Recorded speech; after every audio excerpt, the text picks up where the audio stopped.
Hello there.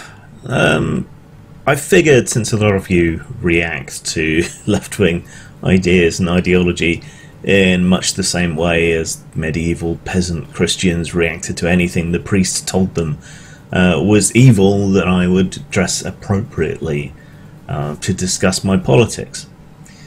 The long and the short of it is that I am a left anarchist ideologically and a socialist pragmatically. That's socialism in the sense that many of you call it welfare capitalism, though it is in fact socialism. I would refer you to the Dictionary of Political Thought, the Palgrave Macmillan Dictionary of Political Thought, written by a conservative, but which is a standard reference text in political learning. That will lay out to you exactly what socialism is and what the difference between the Marxist concept of socialism and socialism as its own ideology is. But that's my pragmatic basis. That's what I think is achievable and gets me closest to my goals as a left anarchist, which are that I believe in the greatest amount of freedom for the greatest number of people. Sometimes that means individual rights have to be guaranteed, sometimes that means collective rights have to be guaranteed. Sometimes it means your freedom to do something interferes with someone else's freedom from something, because there's always more people than you as an individual. The primacy tends to go to the collective, but not always. Other important aspects of my belief system include subscribing to Blackstone's formulation, that we should let 10 guilty people go free to preserve one innocent person, and that any law should really only be imposed if it meets the harm principle. So you should only restrict something if it can be genuinely shown that there is real and lasting physical harm that comes from it. So, if you want to do drugs, in my opinion, you should be allowed to, provided it doesn't impinge on anyone else. The problem with addiction gets a bit muddy there, because then people steal and so on to feed their habit. But, that's nuance. I'm just laying out the broad groundwork. Now, some people have been taking the political compass again, so I figured I might do that. I'm going to rattle through it fairly quickly, but I'm going to take the opportunity to give a little sort of very quick soundbite on why I believe as I do as I answer each question. So, here we go. So I'm using the political compass test. Some people are disparaging towards it, but I think it's a good general guide to someone's political position, especially since it takes in the authoritarian libertarian axis as well as the left-right axis, and I think the authoritarian libertarian axis is far more important in the context of today's politics. So, if economic globalization is inevitable, it should primarily serve humanity rather than the interests of transnational corporations. I strongly agree with that. I believe in internationalism rather than globalism. I think these transnational organizations that we create are a way of addressing income inequality on an international basis in a similar way to how we do on a national basis. Money that goes to people who are poor, impoverished, whatever, a small amount can make a huge difference to them, and it drives the economy because they tend to spend it while the wealthier tend to sit on whatever they have.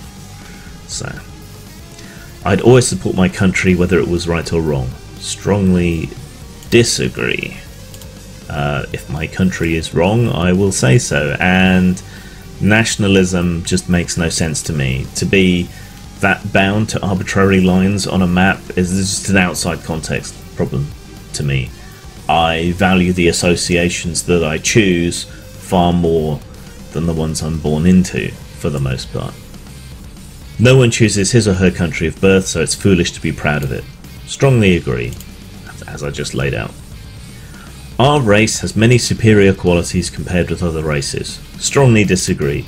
there is no real functional difference between races. If there is, it's at the kind of very high and very low ends, Olympian status, basically. Otherwise, there is no practical difference between races. What we see as racial differences, and what the alt-right sees as racial differences, don't really exist. There's other confounding social factors that you'd have to remove before you could say for definite that anything was to do with race. And when it comes to social behavior, when it comes to potential intelligence and so on, there's just nothing to demonstrate that that's true. The reason we see so many black Olympian runners, though, for example, that comes down to a physiological and genetic reason. There's a certain group from West Africa that have a higher percentage of twitch muscles due to their genes, which makes them faster sprinters, which is why so many of the world's best sprinters come from Africa, the Caribbean or America, thanks to the slave trade. So yeah, but it takes that kind of level before you see any real meaningful difference between races. So yeah, by and large, we're all the same. The enemy of my enemy is my friend. Disagree, because they're still your enemy. You know, you may have to work with people you find disagreeable in order to get things done. So they're not your friend, but they can still be useful to work with people like that. Military action that defies international law is sometimes justified. A soft agree there. There are instances I can think of where that would be, you know, possibly the right thing to do, the ethical thing to do. Law is a consensus, particularly international law, but that doesn't mean it's always right. And international law has a hard time being enforced, particularly. So I think it's more of a guideline than your actual rules. There is now a worrying fusion of information and entertainment. Strongly agree, and this has only been exacerbated by clickbait headlines and so on. This is a problem with the economic model of news that needs to be addressed. And then there's people who are entertainers who pass themselves off as news. Sometimes that's fun and funny. The Daily Show used to be, you know, a good source of news, albeit with a slant and with humour. Similarly, you know, various news panel shows and things here in the UK can be useful for making you aware of things, but also entertaining. But then on the other side of that coin, there's things like InfoWars. So, people are ultimately divided more by class than nationality. Strongly agree. That should be obvious from how little stock I put in nationalism, and how much I put into wealth and class, which I also think is far more important than race and other factors that people use to divide each other. It's one of my big issues with the regressive left, the PC police, is that this intersectionality thing just leads to an oppression Olympics and divides people. I think we need class consciousness, not race consciousness. Controlling inflation is more important than controlling unemployment. I go back and forth on this. Overall, I think it's slightly more important, so I'm just going to give it a weak agree. Because corporations cannot be trusted to voluntarily protect the environment, they require regulation. Strongly agree. Look, individuals within a corporation might not be evil, says the guy with the horns, but corporations as a whole are, especially since everyone in the chain can kind of deny responsibility for decisions, and they're engines for making money. They're paperclip optimizers. They're artificial intelligences that don't really care about anything other than profit and serving the shareholders, and so they have to be regulated in order to make them operate like somewhat humane beings. From each according to his ability, to each according to his need, is a fundamentally good idea. I'm somewhere between agree and strongly agree here, and I know people are going to react hostilely because that comes from Marx, but that's a poisoning the well fallacy. We all benefit when we help people who are hard up. You know, it reduces crime. It's shown to be the most cost-effective way to reduce social problems, drug use, alcoholism, criminality, and so on. So I'm more than willing to, pay a reasonable amount, more than I do currently, in order to better society as a whole. And I think that should go double or triple for people who are genuinely wealthy. So, but we also see the problems when that is overdone, so I'm going to agree rather than strongly agree there. It is a sad reflection on our society that something as basic as drinking water is now a bottled, branded consumer product. I would strongly agree with that, and frankly, you're being ripped off when you pay for bottled water. Especially this natural water fad. If you want to go blind drinking creek water, I guess that's your own lookout, but water, clean, drinkable, good water should be available to everyone. Land shouldn't be a commodity to be bought and sold. That's a bit of a too idealistic thing, and buying it can be used to protect it as well as exploit it. Something I'm going to mildly disagree there. It is regrettable that many personal fortunes are made by people who simply manipulate money and contribute nothing to their society. Strongly agree, especially since these are the same kinds of people that find ways around tax laws and so on, and exert far too much influence on our governments. Protectionism is sometimes necessary in trade. A very soft agree there. It can be in the interest of the working class to protect them. You might see that as contradictory to earlier talk about internationalism and globalism and so on, but nuance in all things. Sometimes it's necessary to some degree. The only social responsibility of a company should be to deliver a profit to its shareholders. Strongly disagree. That is basically the summation of the problem with large companies. The rich are too highly taxed. Strongly disagree. The strongest economies in the past have been when the rich have actually paid their fair share. That's when we had burgeoning middle classes in the US and Europe and other developed nations, when that money was being ploughed back into society, helping build up things, helping right wrongs, establish the NHS here in the UK and so on. And that's gradually been eroded over the last 60, 70, 80 years. And it's time we reassessed and decided, are we willing, do we want to have these institutions that we've built up or not? Because we're going to have to pay more taxes, and the rich are going to have to shoulder a fair burden of that. Those with the ability to pay should have access to higher standards of medical care. I'm a strong believer in socialised, nationalised medicine, but should the rich be able to pay to have access to higher standards? That's a way of offsetting some of the costs and so on, which continue to rise in healthcare. So I'm going to disagree, but not strongly disagree. This is a developing situation. Governments should penalise businesses that mislead the public. Strongly agree. Of course they should. You make a false claim about your product or service or whatever else, you get business on the back of that. If you're lying and people aren't getting what you say they're going to get, then that should be penalised, and the only organ I can see that's really in a place to deal with that is a governmental body. It's the only thing that has the kind of clout and financial backing and enforcement possibilities to keep these companies in line. You might say, oh, the consumers can do that, but you also need government to break up monopolies and so on, so they can't just freely exploit people. And there's an issue where people who've been ripped off don't like to admit that they've been ripped off, and often double down and double down and double down, and some people need protection. So a genuine free market requires restrictions on the ability of predator multinationals to create monopolies. Strongly agree, as I think we're all seeing with the tech companies, but which has been apparent before then. The freer the market, the freer the people. An entirely free market inevitably ends up with all the wealth controlled by a tiny, tiny minority of people who aren't accountable to anyone.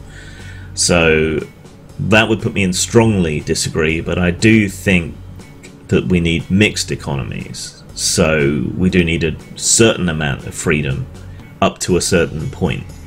But once they get too big, they need to be dealt with. So, disagree. Very close to strongly disagree. Abortion, when a woman's life is not threatened, should always be illegal. Strongly disagree. Abortion should be safe, cheap, legal, all the way up to, I think it's about 21, 22 weeks, which is when the fetus has enough development to have a consciousness, an active, ongoing, conscious brain. Excuse me. Past that point, I think it should still be legal for medical reasons.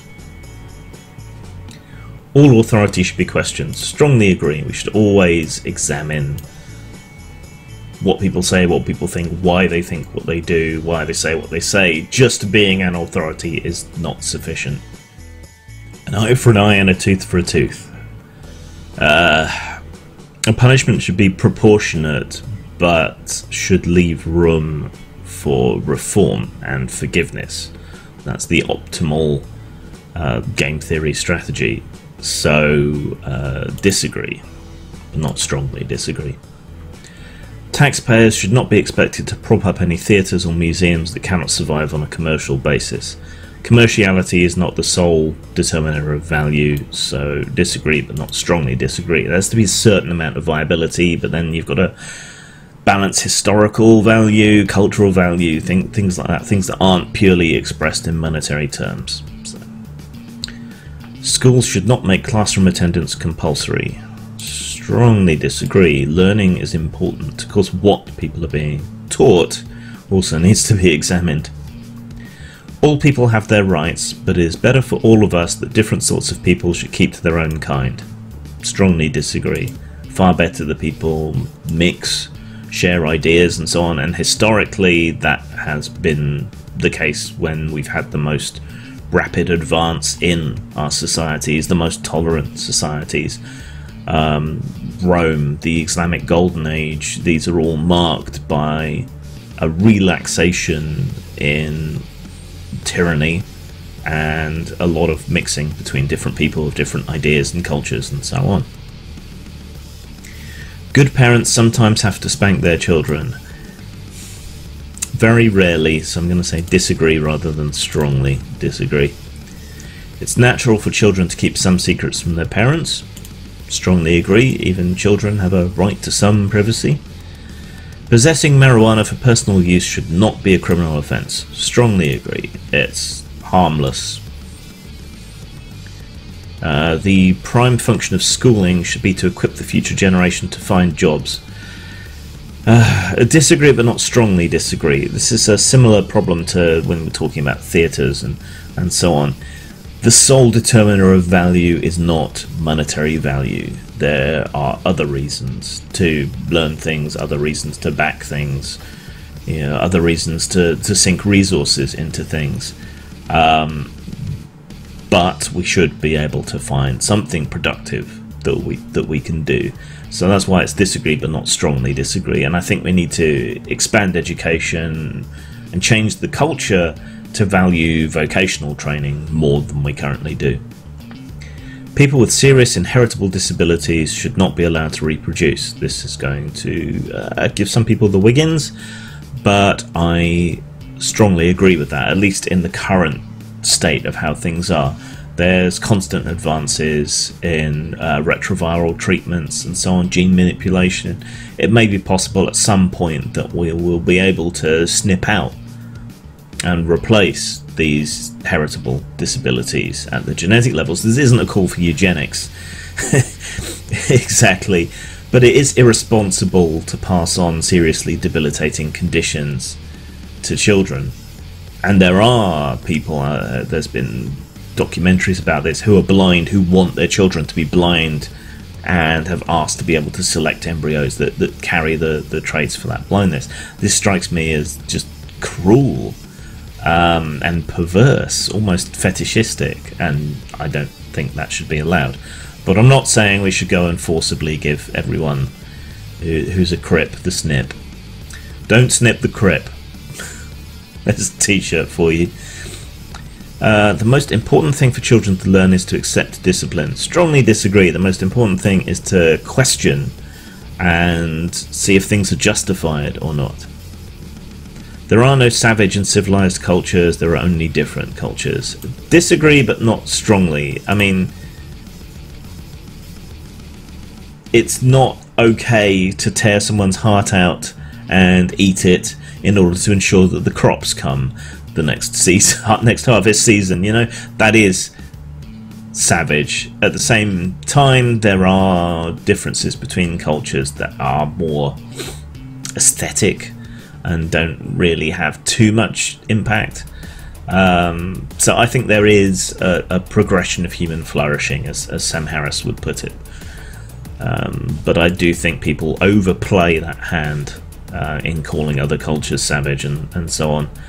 Nuance in all things, which is why it's disagree, not strongly disagree. Those who are able to work and refuse the opportunity should not expect society's support.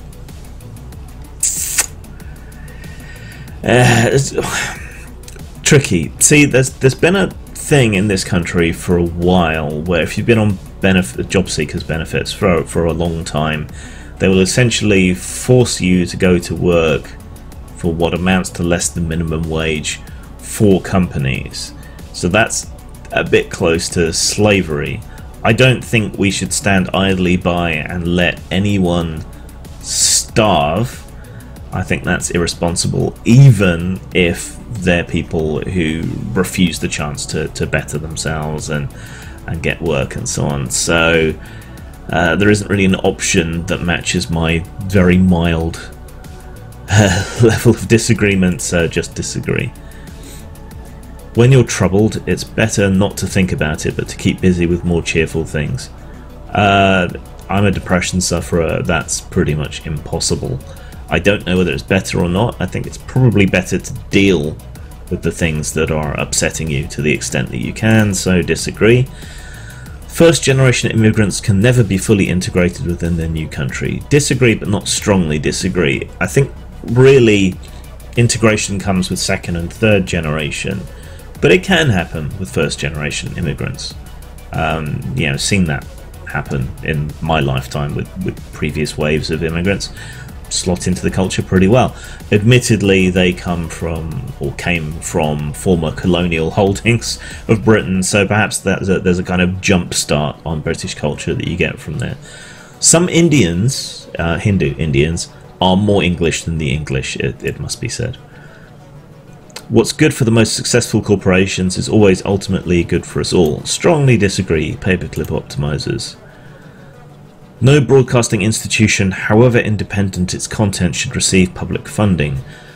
Strongly disagree. Now this is mostly because of the BBC, which while it's publicly funded has previously had quite a lot of independence from government, and that's kind of the golden age of the BBC, when it was publicly funded but wasn't beholden so much to the government. That's been eroded, which is why I think they're so cowardly these days in how they approach things. I think the ideal is a publicly funded broadcasting institution that is protected legally from the government. So we pay for it, but the government can't dictate to it or use it as a propaganda engine. And that used to be the model of the BBC, but it's been eroded. Our civil liberties are being excessively curbed in the name of counter-terrorism. Strongly agree. We've basically done their job for them to a large extent. A significant advantage of a one-party state is that it avoids all the arguments that delay progress in a democratic political system. Well, there is an advantage, but it's also a disadvantage because you don't get the dissent, you don't peer review people's political and social ideas. But it is an advantage. So it's a badly worded question, I think, but I'm going to say disagree, but not strongly disagree. Although the electronic age makes official surveillance easier, only wrongdoers need be worried. Strongly disagree.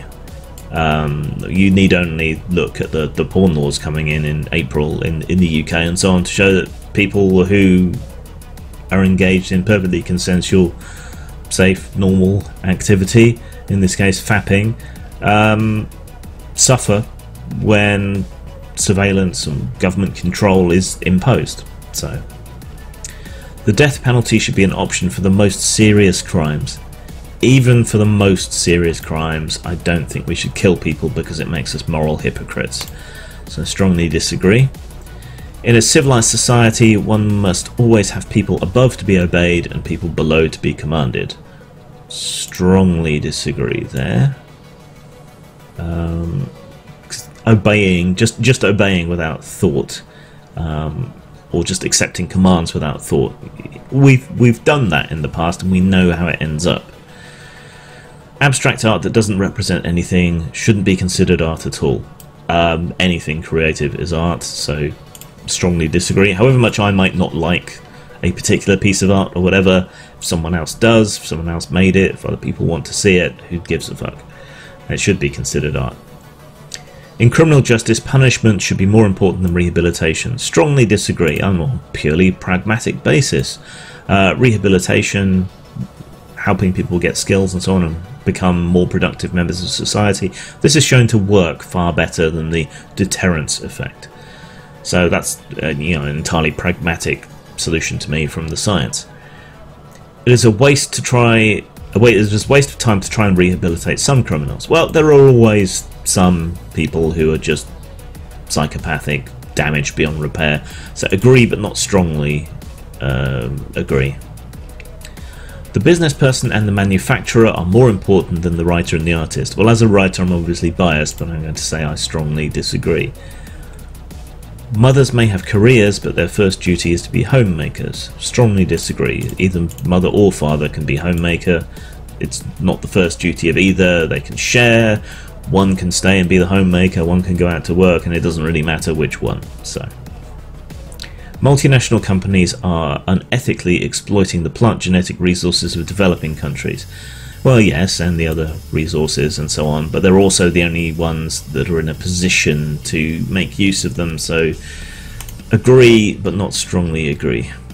Making peace with the establishment is an important aspect of maturity. Strongly disagree. And I think defeatism happens more than making peace. Astrology accurately explains many things. Strongly disagree. It's pure bollocks. You cannot be moral without being religious. Strongly disagree. In fact, being religious is more likely to make you non-moral, because religions tend to contain instructions or certain interpretations as instructions to do horrible, shitty things to people. With or without religion, you'd have good people doing good things and bad people doing bad things. But for good people to do bad things, that takes religion. Charity is better than social security as a means of helping the genuinely disadvantaged. Strongly disagree, and again, this is a purely pragmatic thing. We know that social security, that welfare is the best, most cost-effective way of doing this, and that charity cannot do it, and is more wasteful on top of that. Read Dickens. Some people are naturally unlucky. Luck isn't really a thing, but it doesn't give me an entirely neutral thing. I'm gonna hedge towards agree because of how I think they mean the question. It is important that my child's school instills religious values. Strongly disagree. It is important that my child's school not instill religious values. Oh, sex. This is the good part. Sex outside marriage is usually immoral. Strongly disagree. Fuck who you want, when you want, how you want. So long as nobody gets hurt and everyone consents, it's all good. A same-sex couple in a stable, loving relationship should not be excluded from the possibility of child adoption. Strongly agree. Again, purely pragmatic. We know that there are no particular negative outcomes other than people's bigotry that comes about from this, and it's better than staying in the system. So, pornography depicting consenting adults should be legal for the adult population. Strongly agree. Of course it should. There's no harm. That's another pragmatic argument. What goes on in a private bedroom between consenting adults is no business of the state. Strongly agree, surprising no one, I'm sure, given my healthy interest in BDSM. No one can feel naturally homosexual. Strongly disagree. bowing to the expertise of my LGBT friends there. These days, openness about sex has gone too far.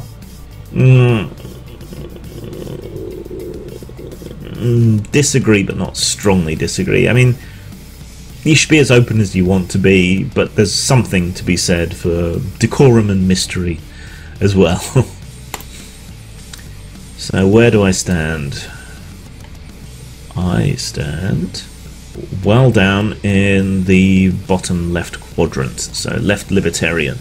I seem to have edged slightly to more towards the authoritarian from the libertarian, and this is probably due to my faith in democracy being shaken by Trump and Brexit, but my left positions moved very slightly towards the right, but not much.